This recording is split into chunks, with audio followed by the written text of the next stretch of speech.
বাংলাদেশে বেসরকারি শিক্ষক এমপিভুক্ত শিক্ষক কর্মচারীরা আন্দোলনে রয়েছে।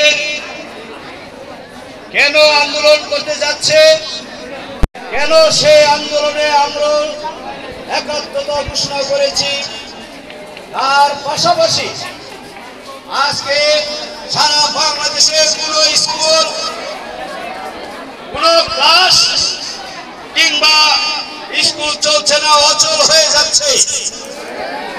কেন হচ্ছে? শিক্ষক হলো, আমরা সকলে জানি, তোমরাও জানো, শিক্ষক মানুষ গড়ার কারিগর, জাতির কারিগর, শিক্ষা জাতির মেরুদণ্ড। আসলে আমরা কি পাই? এই শিক্ষকরা সকাল 10টা থেকে শুরু করে বিকেল 4টা পর্যন্ত তাদের এই পেশায় নিয়োজিত, কর্মে নিয়োজিত থাকেন। তার বিনিময়ে কি পাচ্ছে? 12,500 টাকা স্কেলে আমাদের শিক্ষক মন্ডলী চাকরি করছে। মাস্টার্স কমপ্লিট করে আজকে যারা দূর দূরান্ত থেকে এনটিআরসি কর্তৃক নিয়োজিত শিক্ষকরা ঢাকা, দিনাজপুর, রাজশাহী, খুলনা, বগুড়া, পাবনা, কুড়িগ্রাম বিভিন্ন জেলা থেকে বিভিন্ন জেলায় তারা চাকরি করতে যাচ্ছে। সেখানে মাত্র বেতন পাচ্ছে 12,500 টাকা। তাহলে তোমরা এবার ভালো করে দেখতে পাও যে 12,500 টাকা দিয়ে বাসা ভাড়া থেকে ছেলে মেয়ে, পরিবার, বাবা মা, তাদের চিকিৎসা থেকে শুরু করে নিজস্ব খরচ কিভাবে এই 12,000 12,500 টাকা দিয়ে সম্ভব?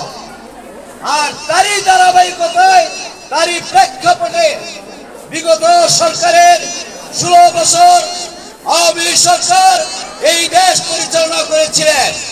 তোমরা জানো, গত পিরিয়ডে আমরা 22 দিন তালা ঝুলিয়ে এই ঢাকা শহরে আমরা আন্দোলনে ছিলাম, অনশনে ছিলাম।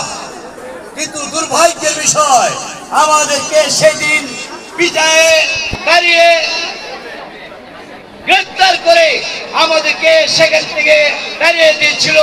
আমরা খালি হাতে এবং আমরা কষ্ট করে মাথা নিচু করে সেখান থেকে বাড়ি ফিরতে হয়েছে এবং 2-1 জন সেই আন্দোলনরত অবস্থায় মারাও গেছেন।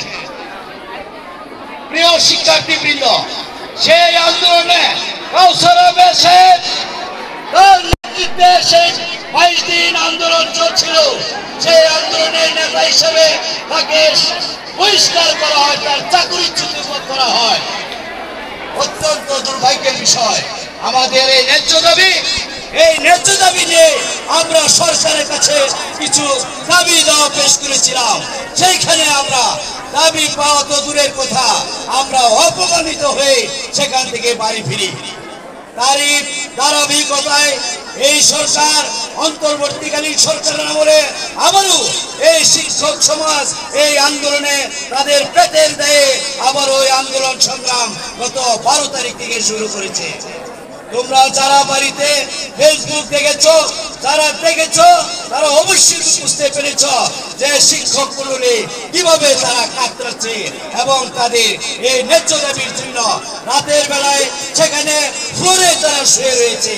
যে যতক্ষণ পর্যন্ত আমাদের আন্দোলনটা কি মাত্র ছোট্ট একটা আন্দোলন, 20%, 20% বাড়ি ভাড়া দেওয়ার উদ্দেশ্যে আজকের এই আন্দোলন খুব বেশি, খুব বড় আন্দোলন নয়।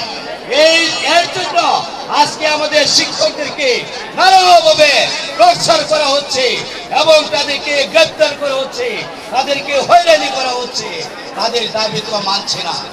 প্রিয় শিক্ষার্থীবৃন্দ, এই অবস্থায় যদি চলতে থাকে, আমাদের পেট যদি না চলে, তাহলে তোমাদেরকে আমরা সুশিক্ষা, যথাযোগ্য শিক্ষা আমরা কিভাবে দেব?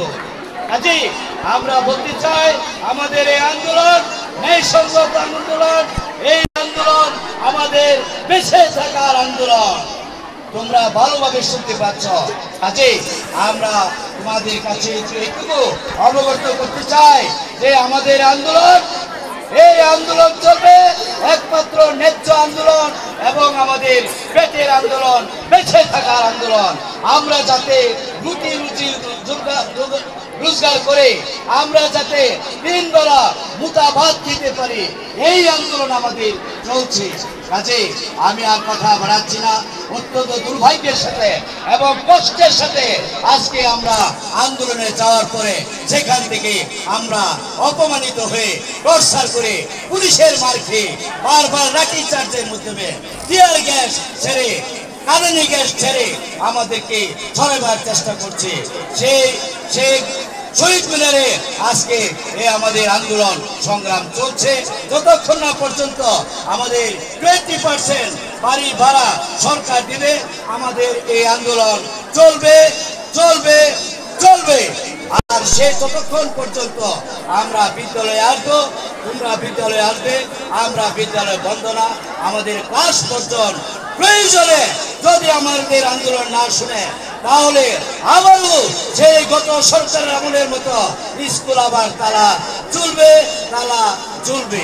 সর্বোপরি তোমাদেরকে এই কথা অবগত করে আমরা আমাদের এই ন্যায্য দাবি যেন এই অন্তর্বর্তীকালীন সরকারের প্রধান উপদেষ্টা ডক্টর অধ্যক্ষ মোহাম্মদ ইউনূস সাহেব যাতে আমাদের এই আন্দোলনে এই দাবি যাতে মেনে নেয়, এই প্রত্যাশা রেখে সকলকে ধন্যবাদ জানিয়ে আমি আমার বক্তব্য শেষ করছি।